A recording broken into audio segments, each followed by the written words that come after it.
उस परमेश्वर की शरण में आने के उपरांत फिर उस परमात्मा के हुक्म बिना पत्ता नहीं हिला।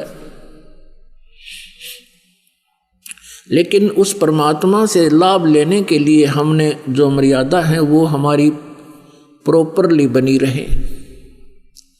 उन मर्यादाओं के टूट जाने से तो फिर काल के हुक्म बिना पत्ता नहीं हिला। उसने जो करना वो करना ही है।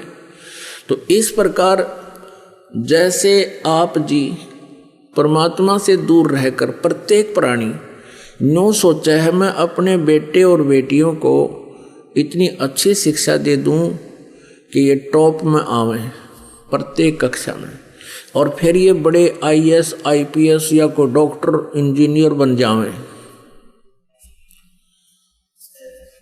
अपने आत्माओं सभी इसी उद्देश्य से अपने बच्चों को शिक्षा दिलाते हैं।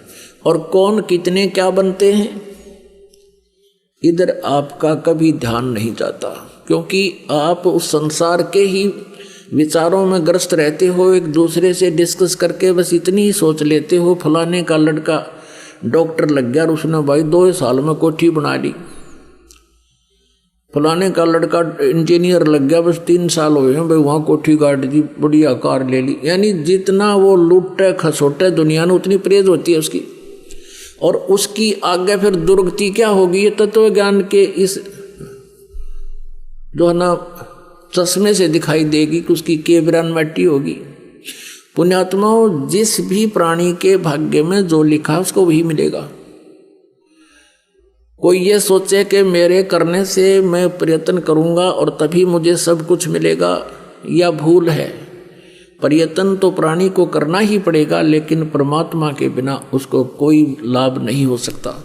अब जैसे हमारे समाज में अब तो बहुत फर्क पड़ता जा रहा है, बुद्धिमान व्यक्ति हो गए हैं, बेटे और बेटी में विशेष अंतर नहीं रहा। और दूसरा कारण अब ये भी हो गया है कि लड़कियों का अभाव हो गया है, ये आप अच्छी लगन लाएगी सबने।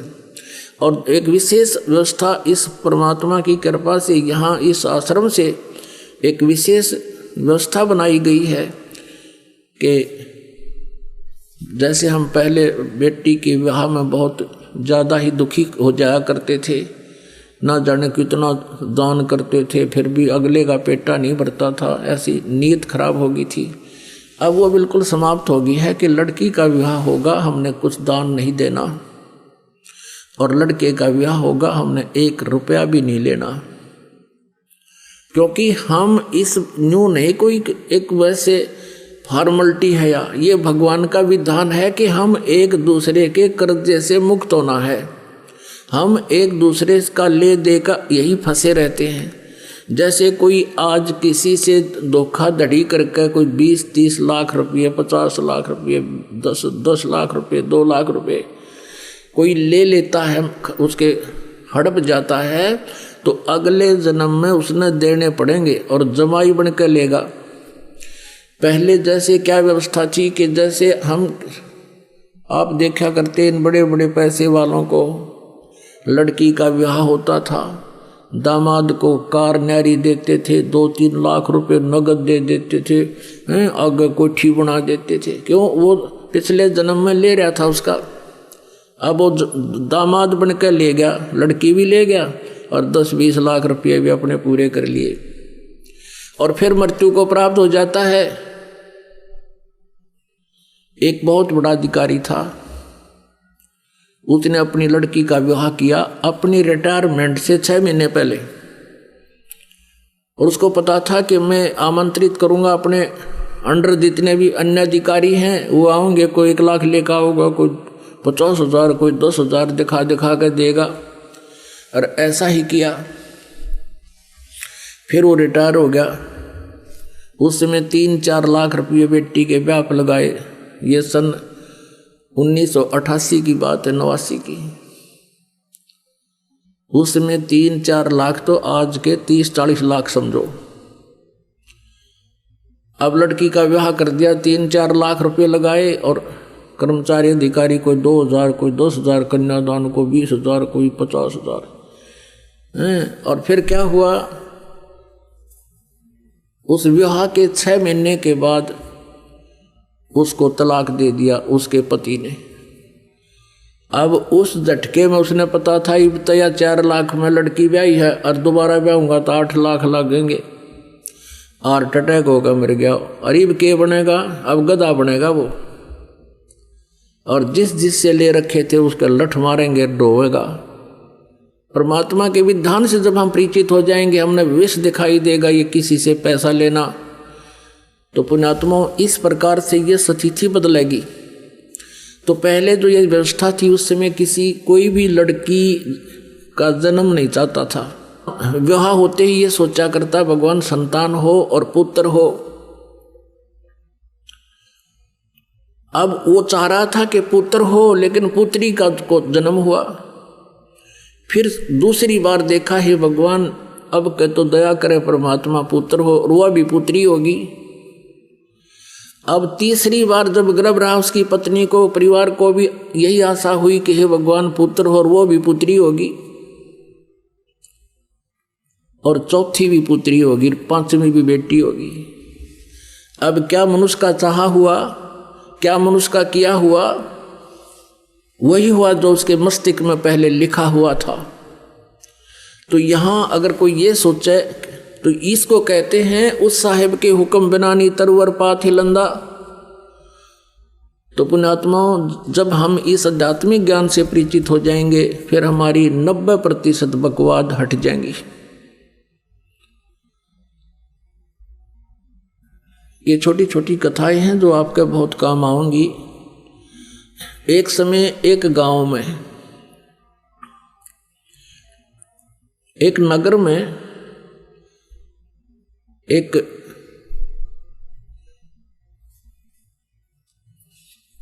सेठ रहता था, और उसने अपने गुरुजी से जो ज्ञान प्राप्त किया था उससे ये पता लग गया था कि भाई अब ये व्यवसायिक जो लोग होते हैं ये इन्हें देखा करें कि अभी कहाँ मुझे लाभ होगा, इन मोक्ष से कोई लेना देना नहीं होता। तो उसने ये पता पूछ लिया अपने गुरुजी से जब सत्संग कर रहे थे। फिर बाद में पूछा कि गुरुजी यूँ कहते हैं कि जैसे इस जन्म में किसी ने किसी से पैसा ले लिया और वो नहीं दे सका तो अगले जन्म में वो 1000 गुना करके वापस देना पड़ेगा। कहा बेटा ऐसा ही होता है। तो उस लाला जी ने क्या कराया, अपना बोर्ड लगा दिया दुकान के आगे कि अभी कर्ज ले जाओ, जिसने कर्जा चाहिए, किसी ने लोन चाहिए ले सकता है, लेकिन अगले जन्म में लूँगा, इस जन्म में लूँ कोई ना। अब ये जो पैसे के पुजारी होते हैं ये इसे इतनी गिरजैन की वृत्ति बताते हैं। एक लाला जी मर गया, यम के दूत पकड़ के ले गए,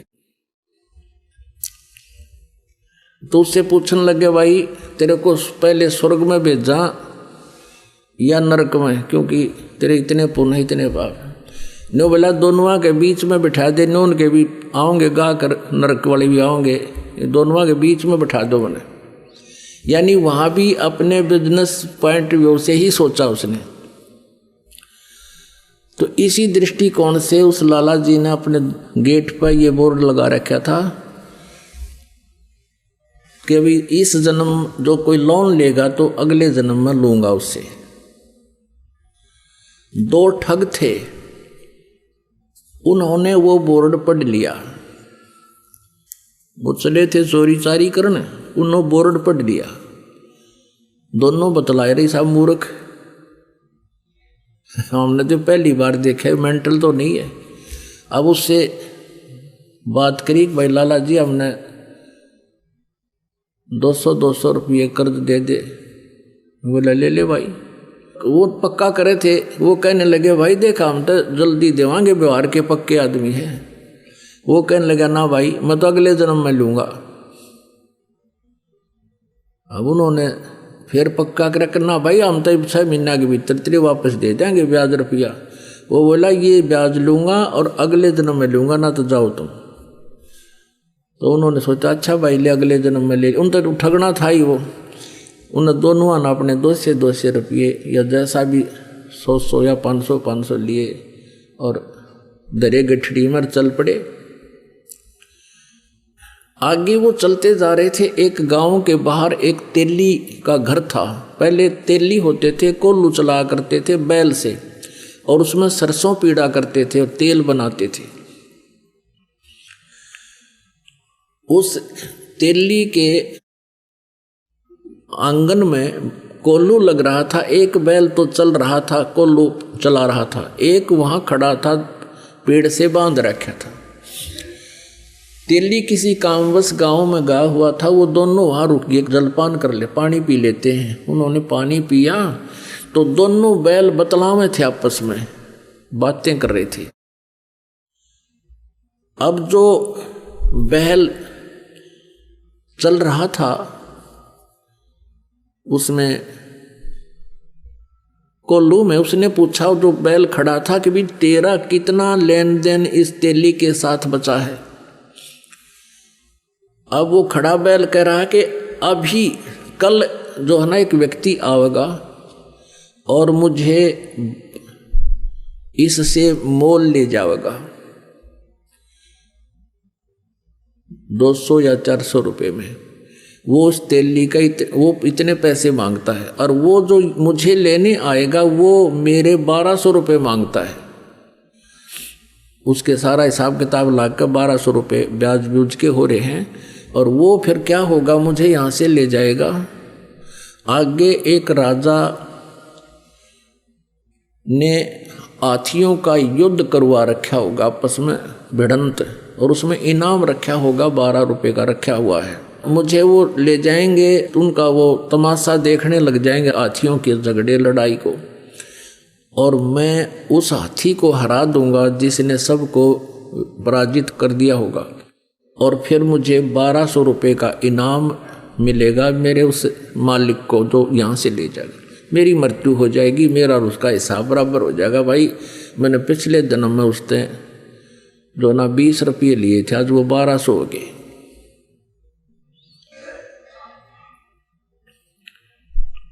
तो उसने फिर पूछा कि भाई जो कोल्लू को चला रहा था उससे पूछा कि तेरा क्या हिसाब किताब है तेली का और तेरा। उसने कहा भी मेरा और इसका हिसाब पूरा होने वाला है और मैं एक घंटे 2 घंटे में मर जाऊंगा। इतने में वो तेली आ गया और उनका कलेजा हिल गया। अकड़े तेरा गजब हो गया, बैल बोल रहे और बैल बोल रहे हैं तो बस साची ये पाओगी, ये तो अनहोनी है, भगवान ने बुला रहा है इन्हें। तो उनने सोचा भी आज रुकना पड़ेगा यहाँ और कल देखेंगे यू मरेगा किस टाइम यू बैल और वो किस टाइम ग्राहक आएगा। तेली आ गया, उनसे पूछा भाई कौन हो, कहाँ से आई हो। उन्होंने बता दिया ऐसे हम जा रहे थे, रास्ते में पानी पीने लग गए। और वो तेली बोला भी कोई बात ना, अब देर हो गई है, शाम रुक जाओ, सुबह जाइए। का अच्छा भाई, वो तो रुकना ही चाहते थे। 2 घंटे के बाद वो बैल जो चल रहा था उसकी मृत्यु होगी, जो कोल्लू चला रहा था। अब उन दोनों का दिल धड़क धड़क करने लगा रहे, या तो सच्ची हुई भाई। उधर से अगले दिन सुबह एक व्यक्ति आया और उस तेली से कहने लगा भाई कोई बैल बता मुझे, या तेरे पास होता है बैल दे। अब तेली का ये डर हो गया कि भाई चलता चलता बैल मर गया, कोई बीमारी आ गई पशुओं में और इसने बेच दे जल्दी तो दूसरे को भी और लाऊंगा कोई। उसने उसके 500 400 100 200 जिसे रुपये मांगे और उसने दे दिए। वो दोनों जने अपनी पोटली कड़क कर बांध गए, उस बैल लेकर गया था उसके साथ साथ चल पड़े। ये और देखेंगे वहाँ पर ये बताए थे इन्होंने कि बैल हाथी को हराएगा। वहाँ क्या हुआ कि वो जाके खड़े हो गए, दंगल लगा हुआ था, हाथी आपस में कुश्ती कर रहे थे। एक हाथी सबको पराजित करता हुआ चल रहा था और लास्ट में वो अकेला खड़ा हो गया कि और लाओ वे जिसका कोई हाथी हो, गुड़ाओ इसके साथ। ये केसरी हो गया। वो जाकर खड़े होकर तमाशा देखने लग गया। बैल पकड़ रखा था रस्सा हाथ में, वो बैल हाथ से रस्सा छुटा कर हाथी की तरफ भाग लिया। लंबे लंबे सींग थे पहने पहने। हाथी ने उसका सूंड मारा, वो सूंड लग गया, सींग फंस गया सूंड में। और हाथी मारे किलकी से गार्डर बाज गया। हाथी का सूंड में दर्द बहुत होया करे। हाथी किलकी मारे रोवर लीद करे। उसने सोची मेरा ने किया गया सिंगाड़ा। हाथी भाग गया तो वो विजयी हो गया। बैल 1200 रुपये राजा ने इनाम दे दिया। वो 1200 रुपये उनके पास आए उस बैल वाले के पास। उसी समय बैल की मृत्यु हो गई। अब वो दोनों जने उनके पैरों तले की जमीन खिसकन लगी। क्या तो बूंदी बनेगी, बैल बनना पड़ेगा इस लाला जी का जिसके पैसे ले आए हम। वो दोनों वापस आ गए। अगले दिन 9 के 9 दोनों ने पैसे रख दिए। सेठ जी अपने पैसे पकड़े, ये मारा पर नहीं उठा ही पे। लाला जी ने ठाकर बाहर गली में फेंक दिए। अकमार मेरे लेखे कितने ले जाओ, आम ना मैं ना लूँ, अगले दिन मैं लूँगा। और वो ठाठा उल्टे धरे उसके हाथ जोड़े, लाला जी माफ़ कर दे, अगले जा मैं ना लूँ कती भी। वो बाहर फेंक गए। उन्हें सोची बड़ा साका होया भाई। अब वो उठा कर उसने वैसे तो गेरे क्यों कर, क्योंकि देना पड़े, वो तो बहुत सुरक्षित रखने पड़े उनको, कदे को छीन भी ना ले जा, थारे बचाव रखें। तो उसने सोचा भी साधु संतों के पास इसका कोई समाधान होता है। एक संत कहीं बैठा था, वहां पहुंच गए और कहने लगे महाराज जी हम एक कसूते संकट में फंस गए, कोई समाधान बताओ। सारी कहानी बता दी। अब वो संत बोला भाई एक काम करो, इसका कोई धर्म पुण्य में ला दो उस लाला जी के नाम पे। तुम यूं करो, एक धर्मशाला बनवा दो मेन रास्ते पे और एक कुआं बनवा दो और उस पर लिखवा दो लाला जी उस सेठ का नाम कि उसके नाम की धर्मशाला। और तुम यूं करियो, उसमें किसी को रुकने मत देना और ना उस कुएं में पानी किसी को पीने देना। बोला जी फिर क्या होगा? फिर तुम मैं बताओगे क्या होगा, और जो मैं कहूँ इतना कर दो। अब वो ने सोचा भी महात्मा ने जो कहा है तो बात फिर ये जाना आगे क्या होगा। उन्होंने एक मेन रास्ते पर जो स्टेशन से उतर कर गाँव को आता था, स्टेशन से उतर करके जो यात्री आते थे उस नगर के स्टेशन 2-3 किलोमीटर की दूरी पर था नगर से, उसके बीच में बनवा दिया। उसके मतलब 2-2.5 किलोमीटर था तो 100 किलोमीटर दूरी पर बना दिया और वो कुआं बना दिया, एक धर्मशाला बना दी, लिख दिया लाला जी का नाम जिस पर उन्होंने लोन लिया था, उधार ली थी। अब वहाँ यात्री आवें और पानी पीने या थोड़ी देर विश्राम करने के लिए धर्मशाला की तरफ जाऊं, वो दोनों लकड़े लठ लेकर खबरदार तो यहाँ आगे होता है, चलो यहाँ से। तो वो कहने लगे भाई क्यों, तुमने धर्मशाला बनवा रखी, कुआं बनवा रखा, तो रुकने क्यों नहीं देते, जल क्यों नहीं पीने देते? हकीम लाला जी ने पूछ लो भाई, इसने मना कर रखा है कि यहाँ हम दोनों नौकर छोड़ रखे हैं और कह रखा है ना इसमें किसी को रुकने देना, ना इसमें पानी पीने देना किसी को। इमाम आदमी ने बोले बड़ा मूर्ख आदमी, इतना पैसा ला दिया और फिर किसी को यहाँ टिकने भी नहीं देते। आयु ये कैसा लाला जी हुआ, सब गाड़ी देते जाओ। एक दिन उसका समधी आ गया,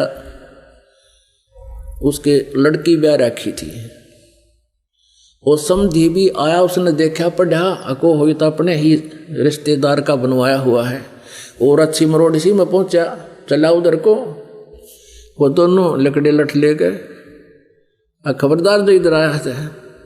वो कहने लगा अरे क्या बात भाई, मैं इसका रिश्तेदार हूँ। ने बोला बाहर चल, तू किससे का रिश्तेदार हो? इसने ये कह रखा इस सेठ ने कि इस धर्मशाला में कोई रुक नहीं जा और इस कुएं से कोई पानी नहीं पी ले, हमारी ड्यूटी ला रखी। वो कहने लगा रहा ये बड़ा नालायक आदमी, मैं तो इसको बहुत अच्छा आदमी समझूं था रिश्तेदार को, ये तो जमा दुष्ट इंसान है, हैं? बता, प्याऊ बनवा रखी, कुआं बनवा रखा, धर्मशाला बनवा रखी, किसी को रुकने नहीं दे रहा। वो आया फिर अपने रिश्तेदार के घर आना ही था उसने, तो उसने उससे कहा, रे तू बड़ा नकम्मा आदमी, क्यों तो इतना पैसा लगाओ था, तने वहाँ कितने पैसे लगा रखे, धर्मशाला बनवा रखी, कुआ बनवा रखा, और वो 2 मस्टंडे छोड़ रखे, तन ना पानी पीने देते किसी ने और ना वहाँ रुकने देते, फिर क्यों इतना पैसा बर्बाद किया, तेरी बुद्धि खराब होगी क्या। अब वो ने सोचा भाई कौन सा कहाँ धर्मशाला है, कौन सा कुआ है। वो काफी देर सोचता रहा, क्या बात है, क्या कह रहे हो आप, कह के मैं झूठ रहा हूँ, तेरा नाम लिख रखा और तेरे नाम से धर्मशाला बनवा रखी है, कुछ लाला जी ने धर्मशाला बनवा रखी है, उसी ने ये कुआ बनवा रखा है, और वहाँ 2 खड़े हैं, वो लठली इन्हों किससे नियाण दें, लाला जी ने कह रखी है। उसने सोची देखूं तो कहाँ, वो उस दोनों जने आए, देखे तो वह खड़े सामने लठले, वो जान गया कि ये तो भाई मेरी बेइज्जती करवा दी ने। तो कहने लगे भाई तुम क्यों कर पीछा छोड़ो मेरा। वो सेठ बोला, ने बोला मारी वो कलम तार दे और कह दे मेरे आए हो लिए भाई ये 2 जोड़े हाथ, मैंने तुम्हारे अपने लोन खत्म कर दिया और मान लिया भाई तेरा तुम्हारे सारे पैसे आ गए, मेरी बेइज्जती ना करो तुम। तो वो अपना गए और फिर मजदूरी करके अपना गुजारा किया, साधु संतों से उपदेश लिया, भक्ति की, कल्याण करवाया। तो पुण्यात्माओं ये सत्कर मान लेना, भले ही आपको एक दंत कथा लगे लेकिन ये आपके हृदय में उतर जानी चाहिए। आज क्या हालत है जीव की।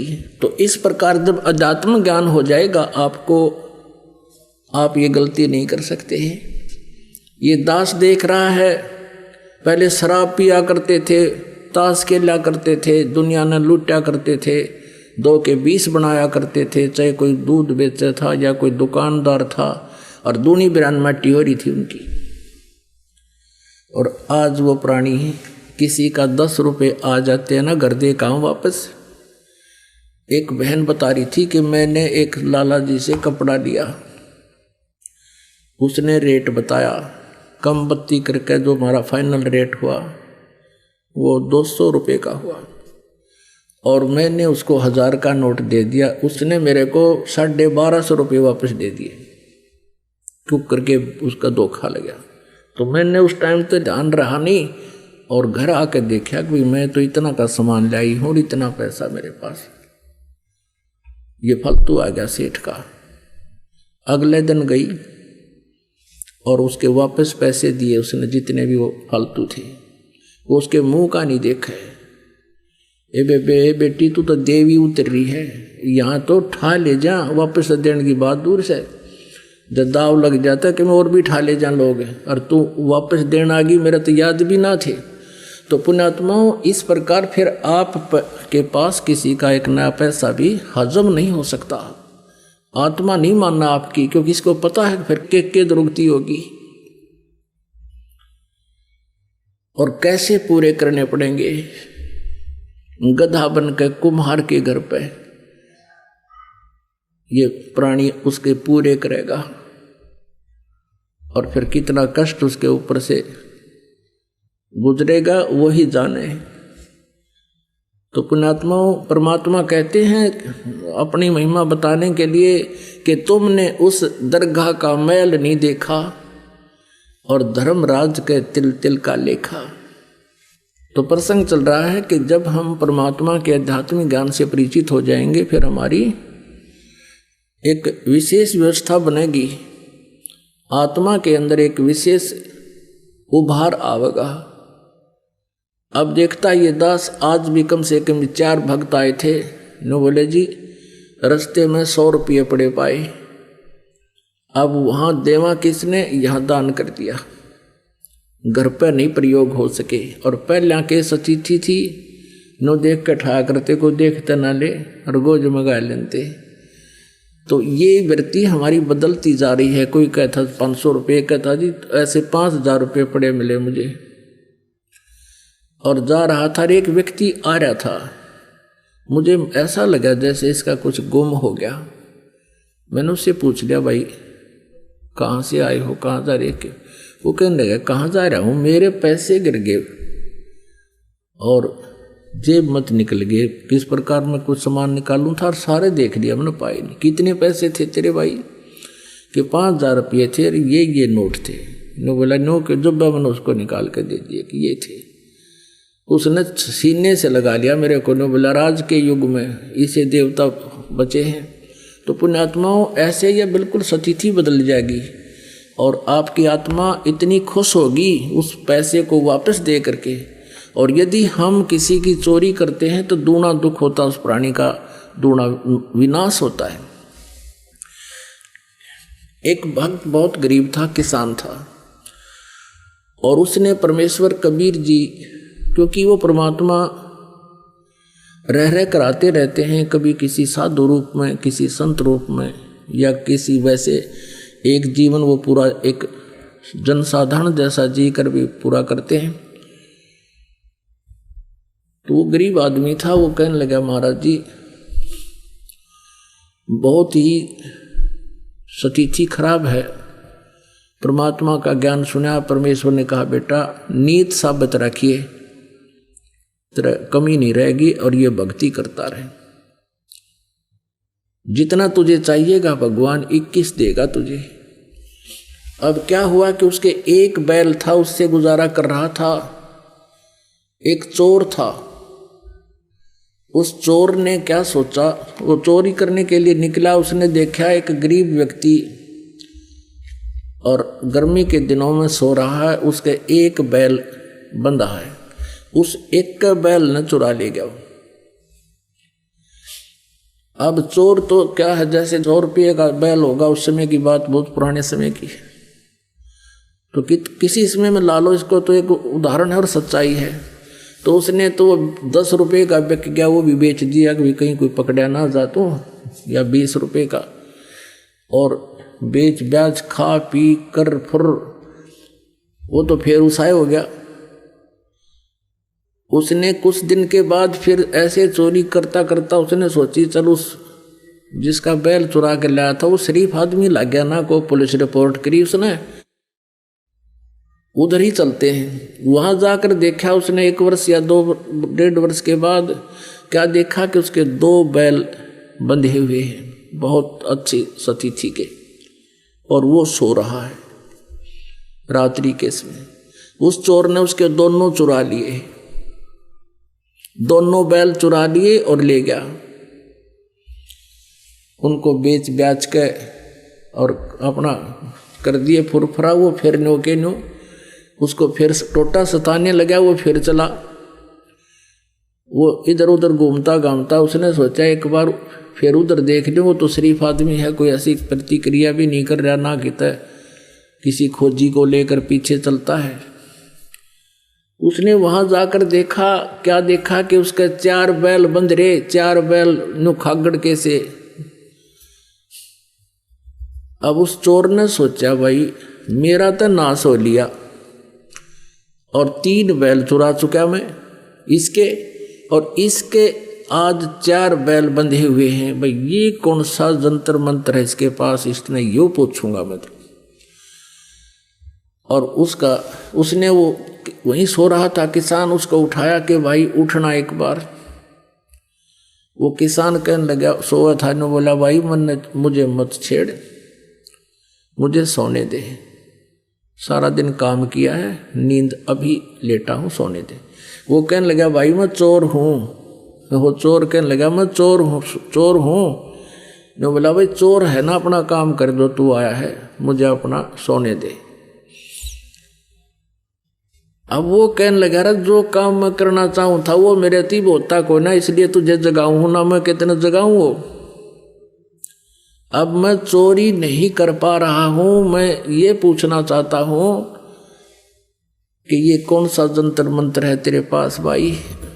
फिर उसने बताया भाई चाहे मारिए चाहे छोड़िए मुझे, चाहे सजा दिए दंड दिए, अब सच्ची बात बताऊंगा, तेरा पहला बैल भी मैं चुरा कर ले गया था और मैंने तो वो पैसा मेरा न्योए गया बर्बादी में, और तेरे दूसरे 2 बैल भी मैं चुरा कर ले गया था। आज मैं ज्यों का त्यों उसी स्थिति में हूं और तेरे ये 4 बैल बंध रहे हैं, इसलिए आज से मेरे पर चोरी ना होती भाई। अब मैं चोरी करने की स्थिति में नहीं रहा, मेरा हाथ कांप है, सारा शरीर कांप रहा है कि ये देख तेरा तो नाश हो जाना चाहिए था, तेरे पास तो कुछ था ही नहीं उस दिन, तू बहुत गरीब था, आज तेरे मकान भी सुथरा बना लिया। तो वो बैठ गया, फिर ने बोला भाई जब तने यह जड़ी पूछ ली तई बताऊंगा, बैठ जा तू। भाई अगर इस चोरी करने से कोई सेठ हो साहूकार बने तो कोई करके नहीं खावे, सब चोरी कर ले। तूने तो भाई घोर पाप इकट्ठा कर लिया। परमात्मा की भक्ति कर, मैं बताता हूं मैं कैसे मुझे भगवान सहारा दे रहा है, मैंने गुरु बना रखा है। और तू चल, तुझे नाम दिलाऊंगा अपने गुरु जी से, और तो भी तेरी भी ऐसी मदद होगी। वो बोला भाई ठीक है, मुझे कुछ भी दिला, कुछ भी बराबर, पर मुझे यह जड़ी बता दे जो नो सेठ होया करे। गुरुजी के पास ले गया, उसको बताया, फिर उसने अपनी सारी कहानी बताई कि महाराज जी मैं कति घना ढेर आदमी हूँ, नीच व्यक्ति हूँ, और मैंने इसके 3 बैल चुराए, आज मेरे पास एक भी नहीं और पैसा भी खाने को नहीं, बालक भी भूखे बैठे हैं और आपके चेले के ठाठ हो रहे हैं। मैं यो जंतर पूछन आया हूँ। परमात्मा बोले ले भाई यो जंतर तू भी ले ले, नाम ले, भक्ति कर, और बेटा तो भी ऐसे सुखी हो जाएगा, पर आज के बाद चोरी ना करिए। न कान पकड़ दिए, अगर नहीं गुरुदेव सपने में भी नहीं करूँगा, और भी करता होगा मेरे मित्रानों ने भी समझाऊंगा भाई यो काम करने का कोई नहीं। फिर वो देखो पुण्यात्माओं कहाँ तक नो पता लग जाए यो चोर है, उसकी देही तोड़ दे आदमी उठता है, और 20 साल बुलाओ भाजी हो रहा है, भाजी हो रहा है, चोर ठह गया। और उसने न्यो भी ना पता लागने दिया पड़ोसियाँ थे कि ये चोर था, मेरे बैल खरीद के चोरी करके ले गया था। तो पुण्यात्माओं परमात्मा पे विश्वास जब हो जाएगा आप पे, आपकी एकदम नेचर बदल जाएगा आपका। उसने मित्र समझ लिया उसको कि चोखा भगवान का नाम ले लिया, इसके बच्चों का कल्याण होगा, इसका होगा, मेरा क्या बिगाड़ दिया इसने, अपने कर्म फोड़ दिए। उसको घर पे लाया, फिर वापस न बोला रोटी खा और रुक रात ने, और कल ये बैल ले जा, तू एक और दूंगा तेरे को, और अपनी कमाई कर, और भाई अपने बच्चे पाल ले। अब वो एक बैल ले गया चोर, अब उसने अपनी गलती मान ली, प्रायश्चित कर लिया, अपनी लगा खेती करने। अब 2 साल के अंदर वो 4 बैलों के पैसे लेकर और वापस आया, जिसके वो चोरी करके ले गया था 3 बैल उसके, और एक वो उसने उधारा दिया था। 4 बैलों के पैसे लेकर उसके पास पहुंचा 2-3 वर्ष के बाद के ले भाई ये तेरे बैल चुराए थे उनके पैसे, अरे का आपने मुझे उधारा दिया था इसके पैसे। आज मैं परमात्मा ने मेरे ऊपर मेहर बख्श दी और सब तरह से मैं सुखी हो गया। पहले भी आता रहता था, सत्संग सुनता रहता था, विचारधारा परमात्मा से सुनता रहता था। फिर उस दिन वो लेकर आ गया पैसे, पता लग गया कि ये इसका लोन मैं क्यों रखूँ अपने सिर पे। तो उसने कहा भाई मैं ना लूँ एक ना पैसा तेरे, मेरे तो भगवान ने ठाट कर रखे, तो इस पैसे को चल गुरुदेव के चरणों में रख दे, तेरा धर्म में लग जाएगा। ऐसा ही किया गया। तो पुण्यात्माओं ये बातें कहने सुनने की नहीं, ये कर पाड़न की है। ये सच्चाई है कि आप देखना इस परमात्मा के हाथ एक बार लग कर देखो सच्चे दिल से। और फिर आज तो आप लूटते हो दुनिया को, कोई रिश्वत लेता है, कोई मिलावट करता है, दोनों दुखी हो रहे हो, इधर से नुकसान हो रहा है, उधर से आप अपनी नेचर खराब करके भाव बिगाड़ करके चोरी रिश्वत लेते हो। और फिर आपके आत्मा में कैसी शांति होगी। एक तो ऐसा माहौल बदल जाएगा कि विश्व दिखाई देगा आपको। उसके विषय में परमात्मा बताते हैं, जब तुझे ज्ञान हो जाएगा, जैसे किरका जहर का रंग होरी हो, कहो कौन तिस खाव राम रंग होरी हो। ओए होए, जब आपको ये पता चल जाएगा कि एक कण पड़ा है विष का, ये विष का कण है, आपको पक्का पता है कि विष है, कहते उस कण को भी कौन जी बधर, ऐसा मूर्ख कौन है। जैसे किर का जहर का रंग होरी हो, कहो कौन तिस खाव राम रंग होरी हो। कि फिर आपके घर में एक न्यारी खुशी होगी, आपकी आत्मा में न्यारी खुशी होगी। और ये एक दूसरे से लूटना खसोटना, बुरी नजर रखना, बुरा कर्म करना, ये एक विष दिखाई देगा। फिर उस विष को जब आपको पता चल गया ये विष है, फिर खा के दिखाइए उसको। अब तो हम अनजान पड़े में ये जुल्म कर रहे हैं और फिर उसका दंड भी हम भोग रहे हैं। पुण्यात्माओं, सबसे पहले हमने परमात्मा को पहचानना होगा, और जो समर्थ परमेश्वर है वही हमें ये सुख दे सकता है। हमारे भाग्य से भी अलग, किस्मत में ना होगा तो भी आपको देगा। और आपने पहले इस परमात्मा की शरण में आने से पहले चाहे कितनी ही गलतियां कर दी हों, क्योंकि वो आपकी अनजानपने में की गई गलतियां हैं, अज्ञानता से की हुई गलतियां हैं और काल प्रेरणा से की हुई गलतियां हैं। वो परमात्मा खूब समझते हैं कि इस जीव के बस का नहीं, ये काल ने इसको इतना भ्रमित कर दिया कि ये कुछ भी कर सकता है। और फिर ये ऐसा विधान बना के छोड़ दिया कि जैसे कर्म करेगा वैसा ही फल मिलेगा। बुरे करेगा तो उसका अलग डिपॉजिट, शुभ करेगा तो उसका अलग डिपॉजिट। और इस लोक में शुभ करने के लिए तो बहुत प्रयत्न, अशुभ करने की जरूरत नहीं आप पे होंगे। जैसे पृथ्वी ऊपर पग जो धारे, करोड़ जीव एक दिन में मारे। जो चौका तुम दे वो नेता, 70 ब्राह्मण की है हत्या। अब जैसे डेली पोचा मारते हैं, या वैसे लीपते हैं, या वैसे सैर सपट्टा करते हैं, या कोई खेत में हल जोतता है, या मजदूर कस्सी से खोदता है, करोड़ों जीवों को मारकर श्याम को विश्राम करता है, इतने पाप इकट्ठा कर लेता है। और पुण्य एक भी नहीं हो सकता, क्योंकि शास्त्र विधि को त्याग कर जो मनमाना आचरण करते हैं उसको कोई लाभ नहीं होता, न उसको सुख होता है, न उसकी गति होती है, न उसके कोई कार्य में कोई सिद्धि प्राप्त होती है, कोई न उसको कोई सुख होता है। गीता जी अध्याय नंबर 16 के श्लोक 23 में स्पष्ट किया है कि शास्त्र विधि को त्याग कर जो मनमानी पूजाएं करते हैं।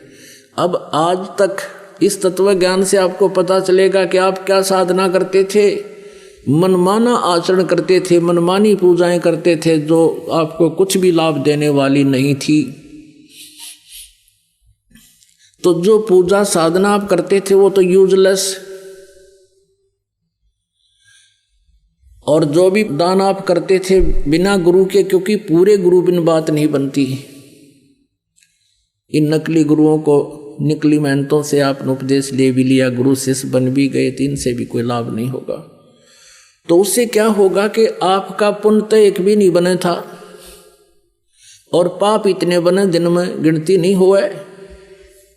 तो आप जब तक पूर्ण परमेश्वर कबीर देव जी की शरण में इस दास के माध्यम से नहीं आओगे, नकली कबीर पंथियों से भी आपको कोई लाभ नहीं होगा।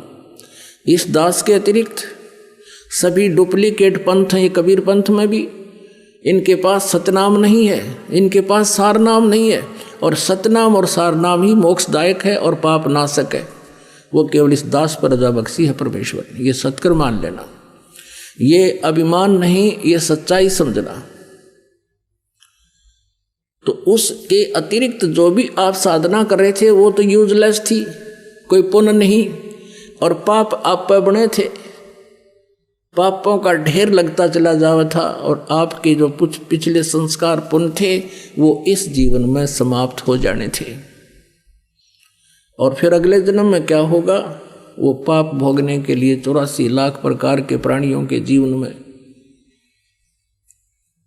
आप जी की बिरान माटी शुरू हो जाती है। दुर्गति शुरू हो जाती है।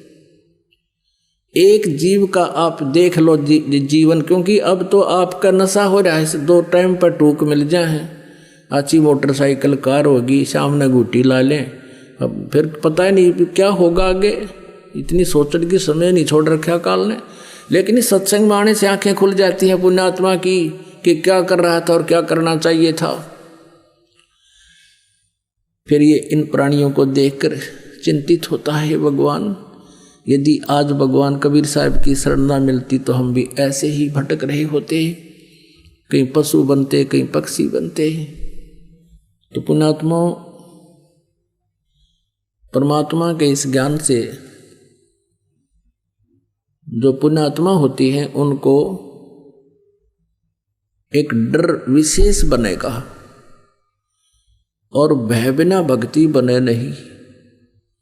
अब जैसे कई व्यक्ति कह देते हैं कि जो संतों ने वाणी बोली है, एक तो यथार्थ, एक भयानक, एक ऐसी एक वैसी। जैसे कोई कहता भी किसने देखा आगे क्या होगा, पशु बनेंगे या पक्षी बनेंगे, ये तो कहने की बातें हैं, ये तो डराने के लिए होती हैं। अपन आत्माओं को चोरी चोर करता है, उसको कोई बुद्धिमान जेंटलमैन बताता है कि भाई चोरी ना कर, चोरी नहीं करनी चाहिए, पुलिस पकड़ेगी, तेरा तुझे कुटेंगे, काला मुंह करेंगे, तेरी सजा होगी, ऐसा ये गलती ना करें। और वो न्यू सोचे कि ये तो डरावे हैं, डरान के मारे कह रहे हैं, कुछ नहीं होना। लेकिन जिस दिन वो पकड़ा जाएगा चोरी करता, उसका बक्कल भी उतरेगा और उसका काला मुंह भी करेंगे और जेल में भी ठोका जाएगा। वो सारे काम बनेंगे उसके साथ में। अपन आत्मा यदि वो व्यक्ति उस जेंटलमैन की, वो चोर जेंटलमैन व्यक्ति की बात को मान लेता और उस डर जाता उससे, तो उसका समाधान हो जाता। वो डर भी था और सच्चाई भी थी, और उससे ना डर के उसने कितना काम बिगाड़ लिया। इसी प्रकार ये सच्चाई भी है और डर भी लगेगा, और भय बिना बात बना नहीं करती। और डर कब लगता है? जब हम ज्ञानवान हो जाएंगे। जैसे एक छोटा सा बालक, अबोध बच्चा सर्प को पकड़ लेता है।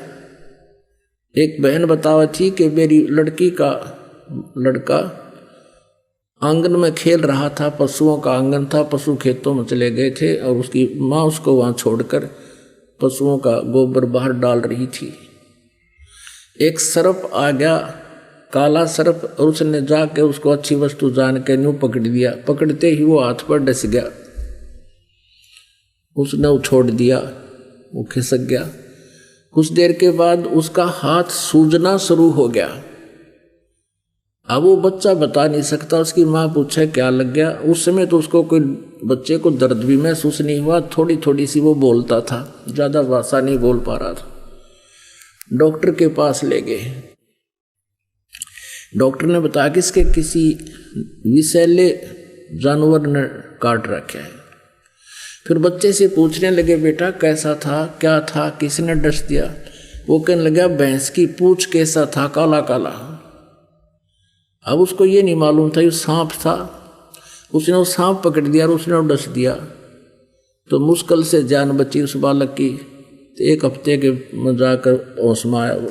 तो कहने का भाव ये है कि जब वो बच्चा सियाना हो जाएगा, बड़ा हो जाता है, तो सर्प को इतनी दूर से देखकर भाग लेगा और उनको भी कहेगा सर्प आ गया, सर्प आ गया, भाग लो, सांप आ गया। तो पुण्यात्मा, इसी प्रकार आप जी अबोध बालक हो, जो गलतियों पर गलती कर रहे हो, इसका बहुत दुष्परिणाम भोगना पड़ेगा। और आपको इस तत्व ज्ञान से ये ज्ञान हो जाएगा, आपकी बुद्धि इतनी उठ जाएगी, आपको वो विष दिखाई देगा, वो सर्प दिखाई देगा जो कर्म आज कोई कर रहा है, चोरी, जारी, रिश्वत का या दहेज आदि ले करके अपने कर्म बिगाड़े हैं। ये नहीं होगा, फिर आपसे हो ही नहीं सकता, और इसकी आवश्यकता कतई नहीं। हम कितना दूसरे के धन को लेकर सुखी हो सकते हैं? अपना इतिहास पढ़ लिया, सुन लिए कथा, ये सच्चाई है, सत्कर मान लेना। तो पुण्यात्माओं, इस तत्व ज्ञान से आपकी पूर्ण रूप से आत्मा निर्मल हो जाएगी और फिर इस निर्मल बुद्धि आत्मा के अंदर ये सतनाम रूपी बीज आप में बहुत अच्छी तरह फल फूलेगा।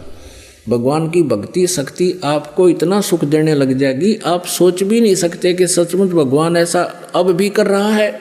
पिछले उदाहरण सुना करते थे हम